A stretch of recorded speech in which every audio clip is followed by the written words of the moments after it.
Astro Darien, the Wizard of Oats, or the Old Man as he is referred to by his compatriots, is as mysterious as he is elderly, which means he's quite old, if you could imagine. Astro is very different when compared to other conventional wizards, which means he's no prude. You know, he gets some if you could catch my if you catch my drift. Yeah, he has the sex, as they say. As he does not use a normal staff, nor does he use other objects to channel his magic. Instead, he uses a bowl of oatmeal, and this causes all of his spells to appear as if they come from the same mushy goodness. He came into existence so long ago that even he has forgotten his true origins, making him very unwittingly knowledgeable. This makes for some interesting encounters, to say the least. This time, Astro has found himself following his good friend Flitz once again into the great unknown, where they will both carve out their own very different destinies. Doesn't Destiny... that's a game, right? For the PS2, right? Oh, okay. If you have something that ails you, whether it be an embarrassing scratch, irrational bowel movements, or a great axe in your skull, Dr. Brock is your man. A scaly lizard folk belonging to the Udon tribe from the forest of Akora. Dr. Brock, that's me, along with his trusty Triceratops named Snag. Yes, I said your name. Anyway, as I was saying, together they saved many lives in the great typhoon that hit many years ago, making him something of a folk hero. Dr. Brock may not be the most conventional practitioner of medicine, but nobody can deny his results. He can cure almost anything with a simple salve. It was because of this talent that Dr. Black was asked to accompany his fellow tribesmen on a hunt for a hydra. Yes, a hydra. One of the most dangerous predators in the land, and it just so happened to have made its nest a little too close to Udon territory. Well, little did Dr. Brack know that his life was about to change forever.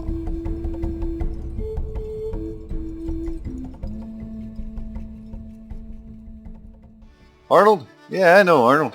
Hell, the whole entire underbelly of Jericho can tell you about Arnold. He's tall and he's lean. He's a strange one, he is. Supposedly he's a monk of sorts. Well, was a monk. Picked out for something, I don't really know what though. If I had to really describe him, I would call him a little unpredictable. Furious temper once you get him going. Not always visible unless you're looking at his eyes. Some claim to become like a fiery orange or something. Or so I'm told. Other than that, he has quite the tongue on that one. Knows several languages to be precise. It's funny, he never strike you as a man knowing many languages. Oh, he can speak them pretty damn well. I don't know exactly how well, no. To be perfectly honest, I don't even know what the hell he's saying half the fucking time. Hell, no one really does, really. You just need an interpreter for your interpreter. That's the ironic fucking part about that. Don't even get me started in this fighting style. Oh god, it's so confusing and watching him fight. But hey, worked for him. So much so that fucking gnarly icecraft, Jericho's underslum, actually got him to fight for him. Well, used to fight for him should be the more correct term. They had a falling out. It's not really well received by Yaru though. Had the damn Dragonborn fucking scared. Never seen such a thing. Anyway. So where he is now, well, I don't know. Best of luck to you if you run into him though. He's quite a wild card, that one.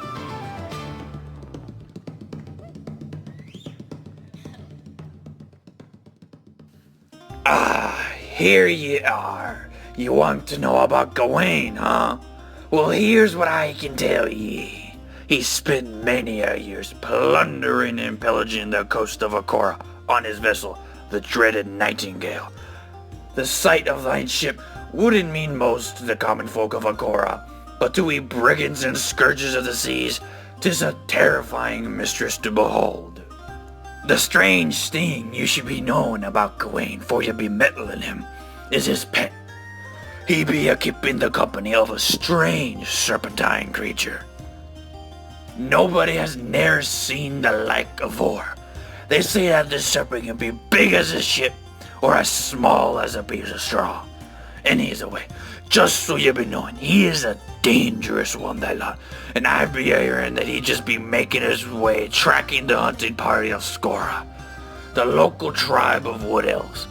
Not sure quite why though, but here's what I be a-knowing for sure. He's not in for the easy score he was hoping for, I assure you that. Yarr! Well, I guess it's time for me to talk about myself now. Flitz was born on a small farm in the nation of Acadia, also known as the home of magic due to the prevalent colleges of magic and shit. She and her father were always very close, and he was the one who taught her many of the skills that she knows now in case she'd have to go out in the world alone. But as for her mother, she didn't get to spend as much time with her due to her apprenticeship to a wizard in the city. Shortly after her 16th birthday, however, she came home to a gruesome sight. Her father had been brutally murdered in a seemingly ritualistic manner. Scared out of her wits, she fled to the nearby mages' college where her mother was. During her search for her mother, she got drafted into helping an aspiring mage with an experiment, and was inadvertently teleported halfway across the world into the middle of the Barrens, where she met a dwarven captain named Ravar. Ravar cared for Flitz's injuries and kept her safe. Although Ravar had to leave due to troubles back home, Flitz had managed to make a few new friends, one of whom was a curious old wizard named Atzro.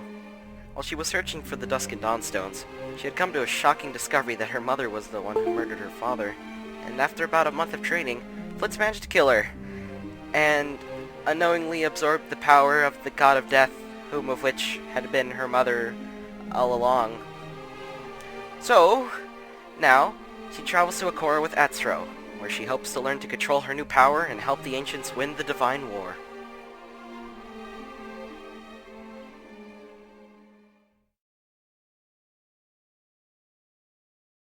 Hello again.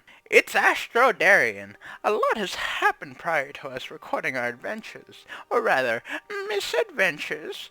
I figured I'd take a moment to catch you up with what has happened in our tale so far. Who the fuck's this tale? Who wrote this? After traveling the land for many decades, I came to meet a rather odd young girl named Flitz. Flitz was accompanied by a dwarf named Ravar, who cared for her safety, a half-orc merchant named Regiraithas, and a human warrior princess of the kingdom of Dramir. A warrior princess? Sounds cliché. I decided that I could aid them in their endeavors, and eventually we uncovered a dusk stone, an artifact of great power crafted by the Dracomancers of old. Draco or Draco? I don't know. Ever since that Harry Potter movie came out, I don't know what to say. I knew that these stones were made in pairs, one dusk stone and one dawn stone, and I knew that they could only be activated when brought together. With this knowledge, I entrusted the care of the dusk stone to Regiraithas.